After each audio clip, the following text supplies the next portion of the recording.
babae na dapat kong ilaban na napakahirap ilaban. Kumbaga mahirap siya ipasa. And napapanahon na, kasi progressive leader po ako, napapanahon na para gawin natin ito sa ating bansa. Hi, ma'am. I'm John Rana. I'm actually not a part of your district, but I'm on the 4th district in Quezon City. But I see your work. Thank you. One of my questions is, how do you make sure that the work that you've done for the 3rd district of Quezon City would be seen by the people who want to benefit from it? Because right now, I'm sad that in my district, I only see the politicians whenever it's election time. Whenever they're asking people to vote for them. And I don't actually see the specific laws, the specific projects that they have implemented in my district or in Quezon City per se, like in a physical manner or in a right now manner. I only see them saying their projects when it's election season. How do you reach out to your own constituents in order for them to know that you're doing something for them? But first, ang plano ko talaga, after the elections, lahat ng coordinators ko kasama sa plano. And then, yung reporting, first, syempre yung social media, and sa tulong nyo rin siguro, kaya sana hindi pa ito yung last, sa tulong ninyo, kasi kayo yung mga influential ng mga tao Diba? So, kailangan namin kayo. Para makabit din, malaman din ng mga tao na ito yung mga ginagawa namin. Ito yung nagawa ng kababaihan ng party list. Ganyan yung ginawa ko sa district. So, yung mga leaders ko, pinakminit ko, tapos sinasabi ko na ito yung nangyari, kasi feeling ko, hindi ako ma-elect ng 2019 kung lahat ng mga pangako ko noong 2016 hindi ko ginawa. Masyadong intelligent voters yung mga taga-3rd district, White Plains, Corinthian Gardens, mahirap kaya i-piece yun. Loyola Heights, ano pa ba? Green Meadows, sila mga botante ng lola mo, di ba? Ayun. So medyo naniningil sila when it comes to... Intelligent voters kasi, so kailangan mo talaga i-report kung ano yung mga nagawa. O hindi kayo buboto naman na yan. Okay. With regards to, of course, the bills that we plan to do in Congress, for sure, you would get support in Congress. But the main problem would probably be in the Senate. Hindi ko naman sinasabi na merong, how do you say that? Let's just say na medyo kahit pipitin mo yung something nila, hindi sila babali for a particular cause. Like the religious ones, di ba? Yung mga personalities na tayo, na kahit balik-balik ka rin mo, hindi mag-agree itong person. How would you address your causes to misogynists? Di ba? Hindi naman sa pag-aano, pero may there are. And also some sexists who are still in the lower house, in the lower house.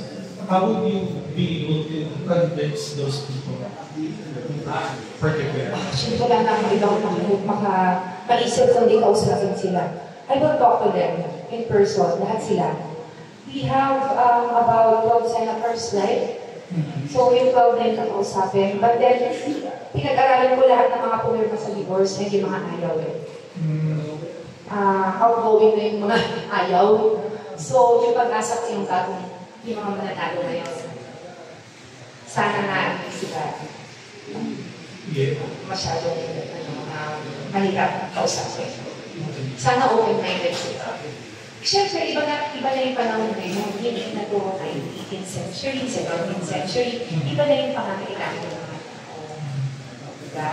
So, nag-ibang panahon, dati na.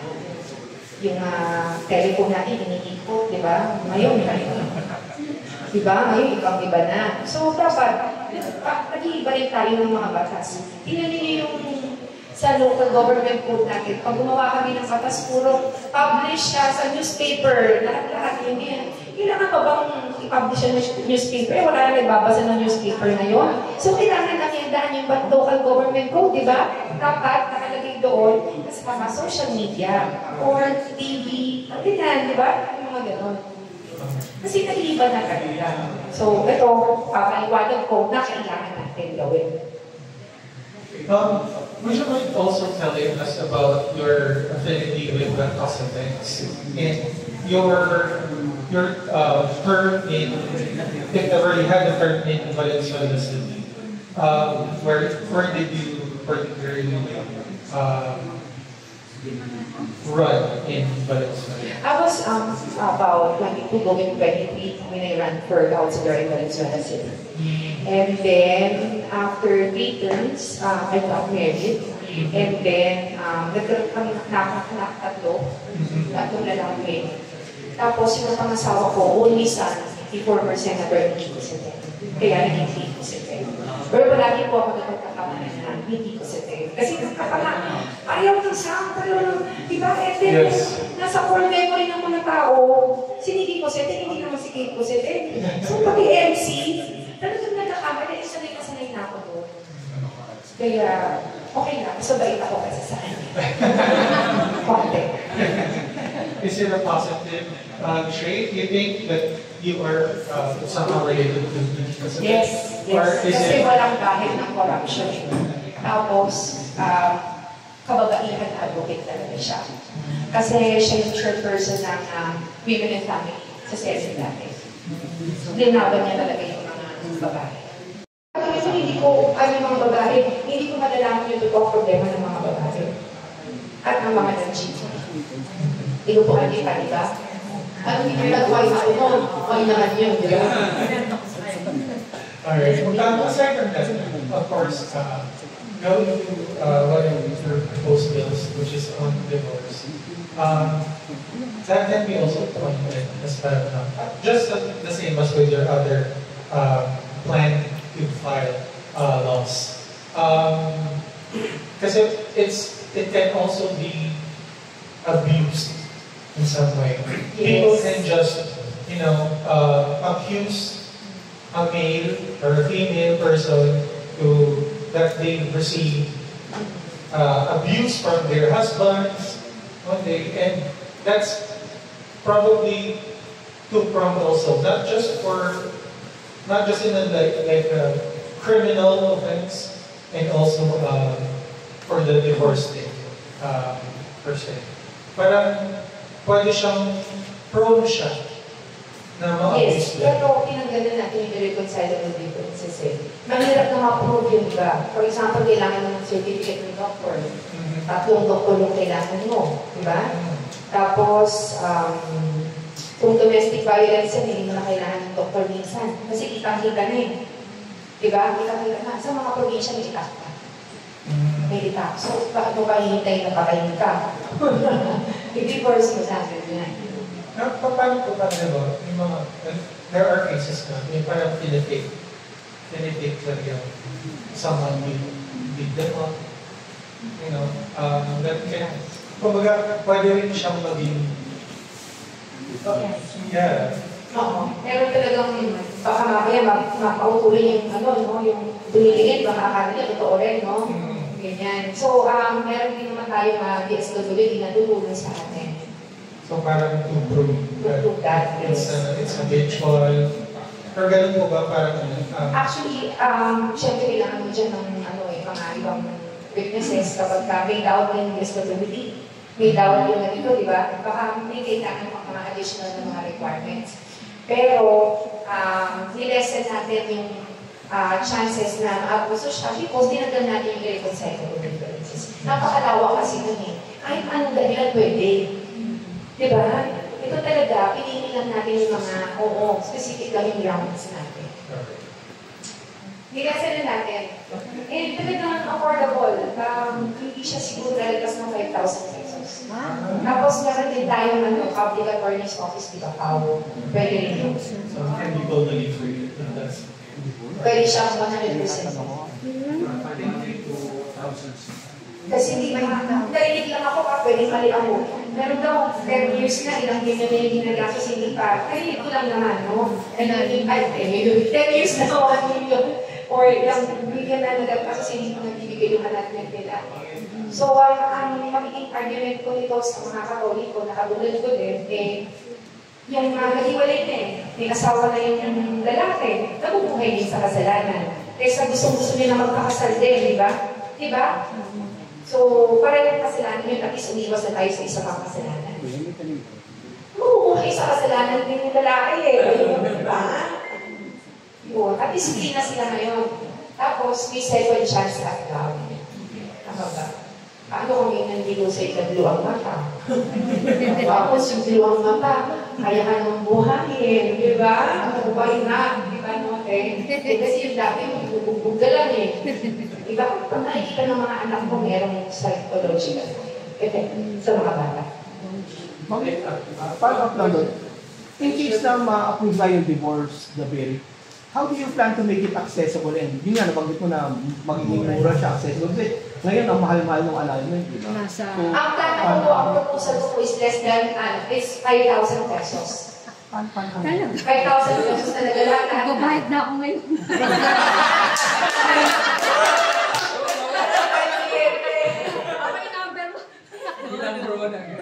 So, family court po, tayo magpapile. Ito po ay minsan, kasi wala tayong, yung mga maliit na mga munisipyo, walang family court, diba? Or courts, RTC po pwede na. Nakaspecial kayo naman po yun sa loob. Bill. Nagagawin natin. Bago malapit ang gagawin natin. I-mention ko na yung kababayan natin organization sa mga iba. So, we also explain us yung ano kalawa ng kayo network ng kababayan parties. So, also, can you also tell us more about your second nominee? Okay, nag-start kasi yung kababayan party list as a group. Grupo lang siya ng mga babae, ng mga abogado na tumutulong. Nagkakaraban. So, pumupunta sa mga probinsya, tumutulong sa mga babae na walang pambayad ng mga abogado.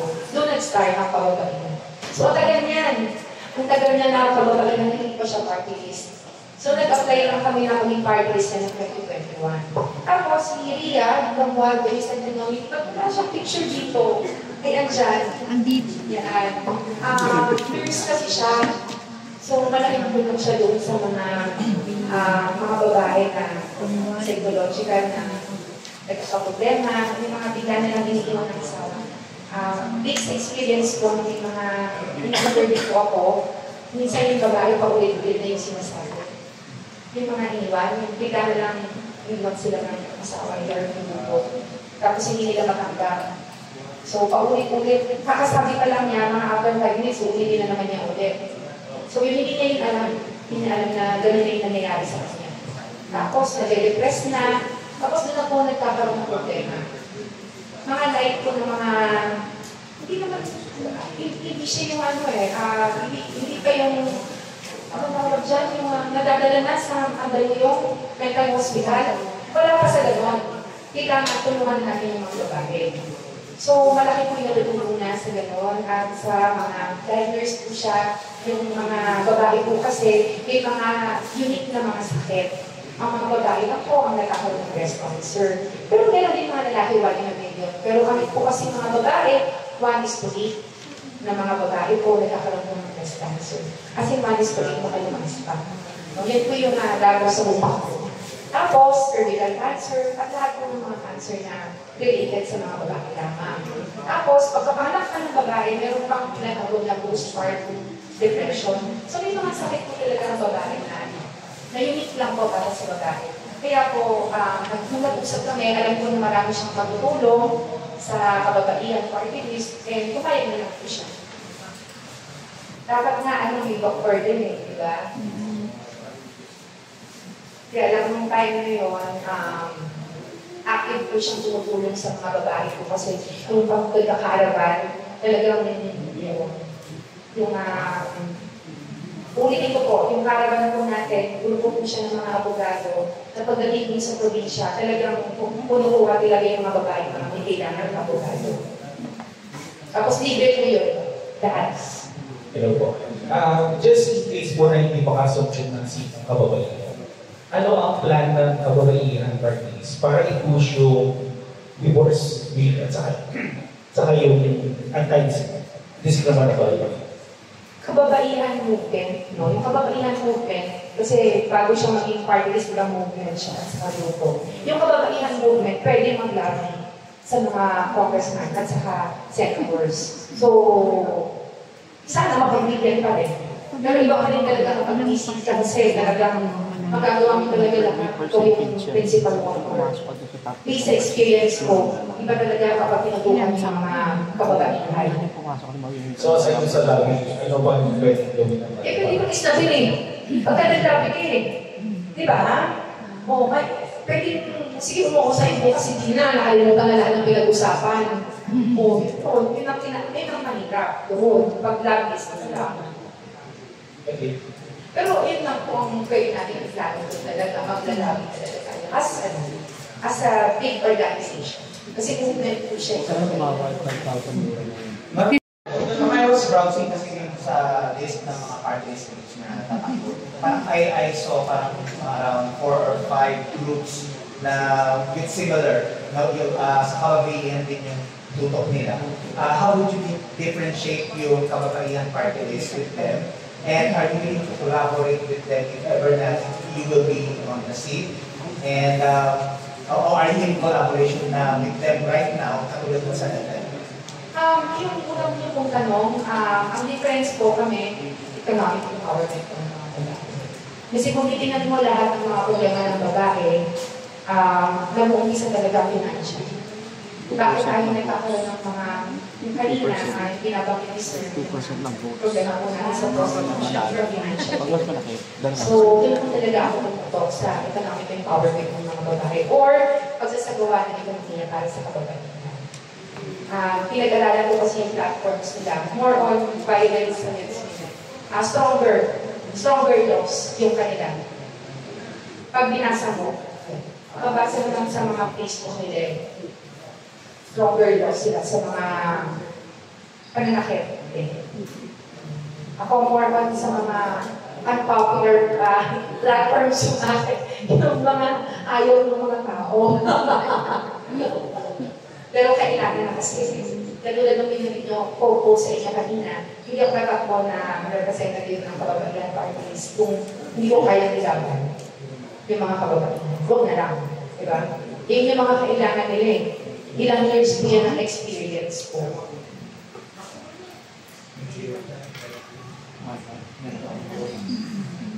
Hello po.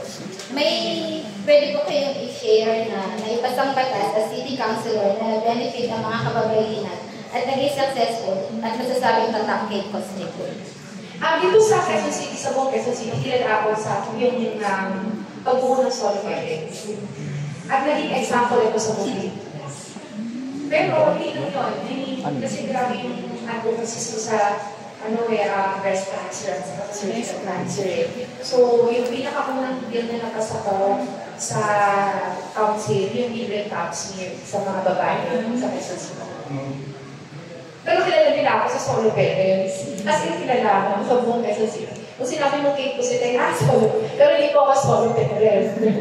Talagang kaunti-unti ko lang po siya yung time na yun. Pagkaupo ko. Tapos ngayon, may sarili na siyang office under ng SSD. Ako rin po yung nag-create ng office. Question po. Question ko lang po. Ano yung magiging message mo Isa sa mga nag-create na lang, meron ako mga kasamang counselors na si Alto Vargas. Nalala ko, ano pa ba? Basta nakakit tumulong. Ay mga kansiyan. Mga talagang grabe din talaga tumulong sa akin ng mga kansiyan dito. Pagkalitin ng kasama ko kansiyan dito. Sana ganoon din sa Congress. Ay, sana! Bumagay ko sila. Question ko po, ano yung magiging message mo sa youth party kami sa mga kababaihan?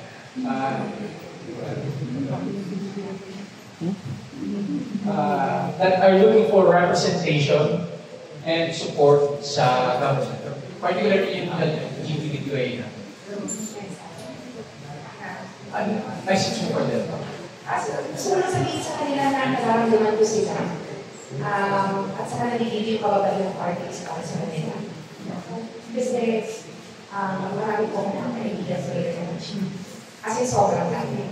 And sa campaign ko pa lang, at saka sa mga staff ko, 30% na po. And sila yung number 1 na nagpapawala ng stress ko. Sa kampanya pa lang, pag malungkot, kapag talaga wala akong tulog, wala pa po ng tulog. As in, sobrang wagi na. Minsan yung down na doctor. Pag yung staff ko na LGBT, biglang magsasayo sa namin, ay ka pa. Mas yung taga-house, yung mga nagsasayo, gusto din na, kasi yun pa. So, talagang ano yun, nakakawala talaga ng stress. Kaya, ang gusto ko lang karami sa kanila, nararamdaman ko sila, at alam ko kung anong kailangan nila.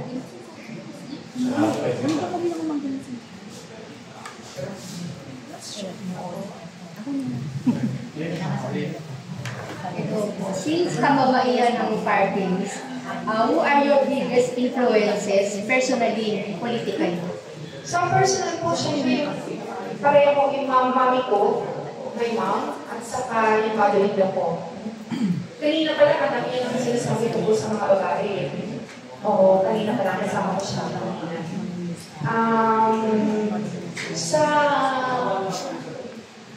Sa international, si Hillary Clinton. Gusto ko talaga siya. And napaka-lungkot lang na hindi siya nanalo ng presidente dahil babae siya. Pakiramdam ko yung dahilan. Dahil babae siya. Pero that time kasi siya yung pinakakulang ako sa US. And nung yung kasawa ka niya, yung nakaupo ay si Bill Clinton, si former President Bill Clinton. I believe yun yung time na napakaganda ng economy ng Amerika. Kasi ngayon, medyo may problema sila sa economy. Ma'am, babasahin ko. You began your political journey as the youngest elected councilor at the time of election. What was your initial motivations then to serve, and how has that purpose evolved habang nagsiserve ka? And now, what kind of woman leader does the country need today? What do you think? Actually, wala talagang initial na motivation eh. Bata pa lang ako, nag-student council president na ako. So, talagang gusto ko na talaga gusto kong puntahan. Meron pa ng incident lang nung kinder yata ako noon. Ang binoto ko ng news. Tapos, nagalit ako doon sa klase ko. Kasi news, sabi ko gusto ko mag-president, ay sinapak ko siya. So, sinapak ko siya, yung lalaki. Sabi na, sige na, ikaw na mag-president. Sabi niya, ayoko i-mention yung nila kasi kilala siyang yun eh.